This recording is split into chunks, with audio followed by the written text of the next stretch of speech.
Igbo ekele m no Chindigbo awọchiela na Imo State Chemical Dealers Association Ojota Lagos 2022 nke a na-eme inauguration na end of the year ceremony. Ihe ọbụla ị chọrọ iri oriri na nkwọri ka nkụ ebe a ụdị nri m na-ahụtụbeghị mbụ ahụrụ m ya n'ụbọchị taa. Biko gbaa n'ọsọ na-abịa na Imo Chemical Line emebeghị ihe dị ka otu a mbụ mana aka ha bido ọ kabebedo ofu ọnwa na izu ụka abụọ ha bidoro. Gbalịa na ebe ọnụ na-anọ bịanụ na-ajụ gbasara Imo State Chemical Line. Iwe onye Imo State ebe ị na-anọ na Abuja na Lagos na ala bekee Kafanchan gbabịama bịa so onye ndị Imo State Chemical Line na-eme mmemme dị mma ga-adịghị ahụ mma ga-adịkwa ahịa gị mma. Igbo enwekọ n'ebe unu na-aga na-egilinu Chindigbo ọ ga-adịghị unu mma. Ndewonu.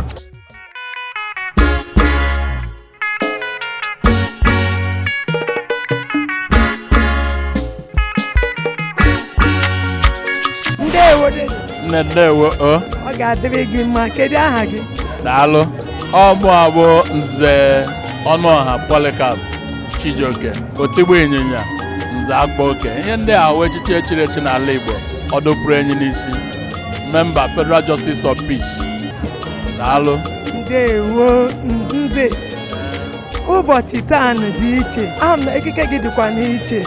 Elee ihe ndị Imo steeti mega n'ụbọchị taa? Ihe anyị wụ ndị Imo steeti na-eme n'ụbọchị taa bụ anyị na-egosi ndị mmadụ onwe anyị. Ịma na amụọ nwa akpọ ya aha, nwa na-enwe aha a na-amụ ya amụ. Taa ka anyị na-akpọ onwe anyị aha. Anyị nwa bụ ndị Imo steeti nọ n'Ọjọta na-azụ kemikal na Lagos. Anyị sị na ọ dị mma ka achịkọnata onwe anyị. Mụọ bụ onye Nze na Uche Anyanwụ anyị wee sị na ọ dị mma ka achịkọnata onwe anyị n'Ọjọta kemikal market nọ n'Ọjọta. Ihe a bụ afọ 31 o ji wee bido. Kamgbe ahụ o bidoro enwe onye ma na ndị Imo steeti nọ ya. Anda anyị nwa bụ ndị Imo steeti bidoro ya wa ahịa n'Ọjọta na-azụkwana ya ruo n'ụbọchị taa. Nke mụọ bụ onye Nze so n'ofu onye anyị wee sị ka achịkọnata onwe anyị, chịkọnata ụmụaka na-eso anyị n'azụ. Ịma na ụwa awa ọsọ mkpọchi ka a na-agba, onye gbatụ onye fee onye nke ọzọ. Ọ ga-awụkwa na-achọ anyị ahụ ụmụaka na-ekwu na ndị okenye bidoro ahịa lekwetu ha si wee mee ya o wee na-aga. Ya bụ Imo steeti achịkọlọtara n'Ọjọta ka anyị na-egosi ụwa n'ụbọchị taa na ndị Imo steeti nọkwa n'Ọjọta na-azụ kemikal. Ọ ya ka anyị ji kpọọ ya Imo State Chemical Dealers Association Ojota Lagos Nigeria. Ka ekwe ihe ọzọ bụ mbunobi unu ka unu ga-eme na Imo State Chemical ka ndị na-elu unu n'ụbọchị taa ma ihe ga-eme ha ka ha bịa soro unu na Imo State Chemical Line. Ndewo. Ebumnobi anyị ji wesị ka anyị kpọkọnata ndị Imo steeti. Nke mbụ ka anyị mara onwe anyị. Nke abụọ ka anyị bụrụ onye inye aka nye onwe anyị ka nwanne mara nwanne ya. Ihe ọzọkwa bụ ihe anyị bụ n'obi bụ ka anyị bụrụ our brothers keeper. Ihe ọzọ anyị bụkwa n'obi na-aga bụ na oge na-abịa mgbe anyị ga-alawa retirement. Anyị awụ ndị ọrụ oyibo, anyị awụ ndị na-azụ ahịa. Nke onye kpara n'ọkọchị ka ọ na-anya n'udu mmiri. Ọ ya kwatara ọkwa ji wee so ụmụ ya. Onye na-atụrụ ji ya tụrụkwa mgbọrọgwụ. Adịghị ama onye nwe ji gwuru ji ya ka e were mgbọrọgwụ wee biri. Ya bụ na oge na-abịa mgbe anyị ga-eme ọtụtụ investment dị iche iche anyị ga-eji were na-anara penshọn anyị mgbe oge ruoro. Ọtụtụ ihe ka anyị ga-eme. Anyị ga-ego ụlọ n'obodo a. Anyị na-atụ atụmatụ ego ụlọ. Anyị na-atụ atụmatụ ịrụ event center. Anyị na-atụ atụmatụ ime invest na blue chips shares companies na around us. Let us be part of them so that at the end of the day ndị ọrụ oyibo na-anara penshọn anyị na onwe anyị na-anara penshọn maka ihe anyị rụrụ kịta anyị bụ ikorobịa ka anyị ga-eri mgbe oge ruoro. Andọ ihe ndị anyị bụ n'obi anyị ga-emepụta ga-eme ka asosieshọn anyị ghara ịda ada. Ile anya Imo steeti gọọmenti nwere representative ebe a. Imo steeti agaghị abịa itinye aka ma ọ bụrụ na ihe a na-eme anaghị agazi. Anyị ezie n'ozi zigara ha na Vision 2030 anyị ahụbeghị blueprint Imo steeti gọọmenti gbasara business, how to develop Imo State in terms of industrialization, in terms of business, in terms of investment. Anyị mere ka ha mara na free trade zone dị na south, dị na west, south, west, north, mana south east enweghị one functionable industrial park. And this is the area of interest, area of specialization. area of development, area of future development of our youth. We cannot keep on producing children, producing graduates without making arrangement of where they will be engaged. If not, we need to create job for our youth, and we cannot do this. Government industrial park, medium and small scale industries, the big industries. I know here, some of us we are I'm industrialists in Lagos. Some of us were big businesses in Lagos. We want to bring these things down home, and I get me individually or collectively. Oh yeah, also no free here IG where you want to down, so that we can reach government. Government can reach us. I go here na buy. Ha we try na Igbo. I nwe ike nwayo bụ ije agwọ. I nwe ike wete business anyị na Igbo. May you try employ. Ha nwe ebe ha na-arụ ọrụ. Like ebe a now, mmadụ ole na-arụ ọrụ ebe a? Mmadụ 10. My own company, I have more than 30 people na-arụ ọrụ. How many of them bụ ndị Imo State? How will I locate our youth? Mana ihe ha needed. Only when the government support us by inye anyị land, run anyị facilities, mee ka ọkụ dị, ya dị attractive. Ebrota business, ụmụaka onye gụcha ọrụ akwụkwọ ya nwee nga ọ na-aba na-arụ ọrụ na-enye aka. We want to build hotels. Ịgbago n'ala Igbo n'Imo State ka ebe ụzọ dị, ị ga-arụ hotel ebe ụzọ na-adịrọ, ya kpatara eji arụ ya n'obodo a. Ị ga-eme industry ebe ọkụ na-adịrọ, road adịrọ, mmiri adịrọ. How can we transfer our businesses down home? Ọ ya the problem. So ihe ndị a ihe na-emetụ anyị n'obi, asị na anyị ga-ehiwe ọnọdụ a ka anyị nwee ike iji ọnọdụ a wee megịnị wee kọwatatụrụ gọọmenti dịka anyị kọwara ha n'ụbọchị taa. Eji m n'aka na ihe ha nụrụ n'ụbọchị taa ha ga-eti ya n'ọrụ, because we are going to follow it up. Anyị ga-eso ha ka e nwee ike nwee ebe ụmụaka anyị na-arụ ọrụ n'ọdịnihu. Nwanne m nwaanyị odu a ka ọ ka ha m n'ọnụ ụbọchị na-aga. Ha beghị n'ọnụ. Achọrọ m ka inye ụmụ olowo ọhụrụ ma ndị agbọghọbịa ma okorobịa ma ndị nne na nna okwu ndụmọdụ ha ga-ejido n'aka maka okwu ikwu n'ụbọchị taa. Ọ dị mma. Ndụmọdụ m na-enye ọkachasị ndị youth. Ndụmọdụ m na-enye ndị youth ndị gụchara our own time class 5, ndị gụchajiri class 6 now wee banye gara ndị nọ university na graduate wụ ndidi. Onye ndidi na-eri azụ ukpo. Ọ bụrụ na gọọmenti n'olu anyị, ọ ha nwa bụ ndị ga-arụ ọrụ. They are the Nigerians of tomorrow. They are the Imo State of tomorrow. Ha nwabụ ndị a na-emere plan ebe ha ga-arụ ọrụ a. Mana ọ bụrụ na enwe security na ha enwe ndidi ka ihe ndị a bịa, ihe ndị a niile agaghị abịa. Saa ihe nna ayọgodowo ndidi. Onye ndidi na-eri azụ ukpo. Ha nwee ndidi. Ndị nne na nna ga na-ekwu mana mara na ọnụ na-ekwu ụdị, ntị na-anụ ụdị. Mana ihe anyị na-enwerọ na youth anyị obi na-anagide ihe a na-ekwu.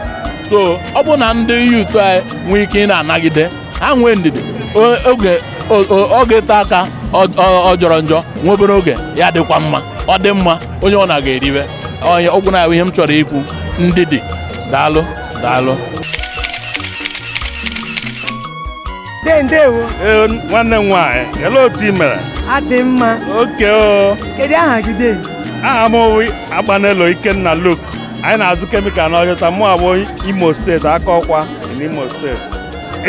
Today bụ Imo State Chemicalization Day. Ya bịa today wụ ịbịa ahụkọrịta onwe anyị mechie afọ for the year. Kelekwe Chukwu ka Chukwu si wee dugide ruo this hour. Moreover, the important thing dị today bụ ijikọta onwe anyị ọnụ so that anyị na-eme ihe anyị na-eme as one.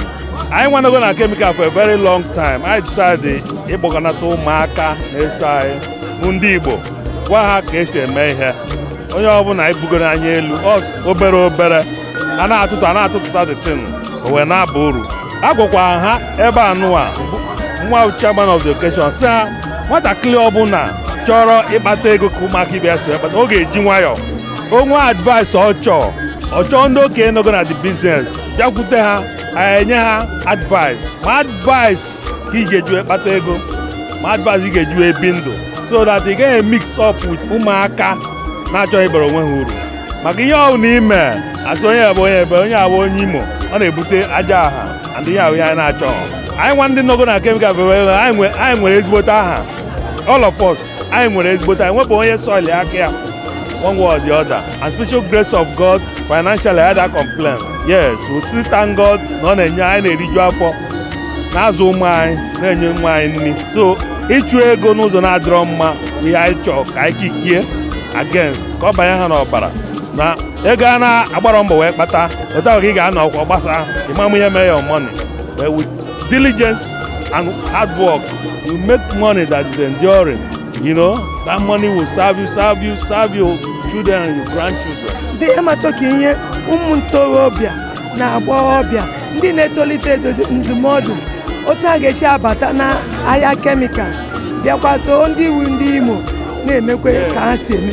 Yes, ijuru ezigbo ajụ ihe awụ ihe I suppose bụ egwu ụmụaka ịchọ ịbata kemikal ekwugo m ya na hall ebe a oge nye chairman speech ịchọ ịbata kemikal ị ga-abata rube isi ịghọtago ọwụbọ ka ị bịara ịgba which is one of the things ndị Igbo na-eme ịbata gị irube isi ịbatakwa ị ga-afụkwa ndị na-achọrọ irube isi don't follow them irube isi gbata ga ụbọ ga udo oru ibido na-ekwu eziokwu nwee that integrity eji mara ndị Igbo the zeal eji azụ ahịa ị ga-enwe ya there is no way ị ga-anọ na chemical business gbaa boy maybe 6 months or nọgodu mụọ ahịa for 6 months hapụ ihe ime ọfụma inwe ha na eziokwu ndị ọga na ebe a ga na-ebunye gị ahịa ị na-ere na return ego that is one of the spirits ndị Igbo ji eme business ọ na-aga like that ndị anyị nọ be ha feel that azọ ọkwa nwatakịrị ebe a mbọsị a ka ego zue kpata ebe mgbe ịgba agba ịghọtago ma ijue survive all like that. Daalụ na-emeela ngwa aha mbụ anyanwụ Isdo Uche ọmụwa chairman Imo State Chemical Dealers Association Ojota and ekpere m na-ekpe n'isi onye ọbụla bịara ebe a bụ okwu ha jiri bịa ka ha ga-eji ala onye ọbụla bịara hia bịara n'udo Chineke ga-edulachakwa ha niile n'udo a ga-enwe ihe mberede okporo ụzọ dịka ndị Igbo anyị na-ekwu ụkwụ ije agaghị akpọ ha ihe ọjọọ a ga-eme ha onye ọbụla riri ihe ọbụla o riri hia ọ ga-asị ya afọ anyị na-asị ka Chineke nna onye bidoro anyị na this association were m mere onye isi ya duo anyị mgbe niile na mgbe niile ka ebumnobi anyị bụrụ ihe ga-abịazụ na mmezu n'aha Jizọs Kraịst bụ onye nwe anyị amen.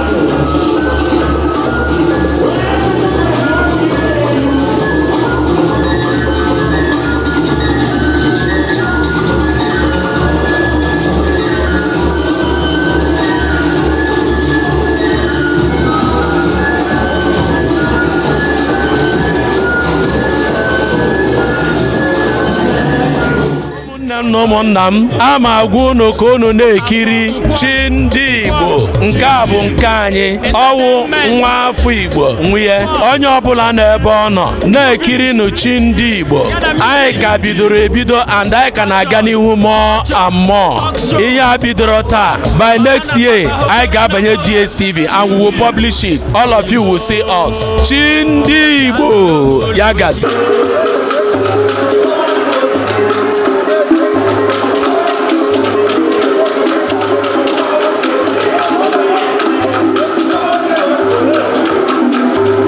Biko ụmụnne m ọ ga-atọ m ụtọ nke ukwuu ka unu na-ekiri Chindigbo nke a bụ nke anyị nke a bụ nke nwanne anyị nwanyị nke a bụ nke anyị ji n'aka ndị Igbo na-atọ n'elusu nke aka m akọ na m nke a bụ nke aka anyị nke aka ya ga-akọ anyị biko ka anyị na-ekiri Chindigbo ka anyị na-amara ihe na-eme n'ala Igbo mara ihe ụmụ be anyị na-eme na Lagos mara ihe ụmụ be anyị na-eme n'ụwa gbaa gburugburu ọ dị anyị mkpa ka anyị na-ama ihe na-emenụ biko na unu mana ndị oyibo so na information wụ power biko ka anyị na-ekiri Chindigbo ka ọ na-enye anyị information ihe na-eme n'ala Igbo daalụ.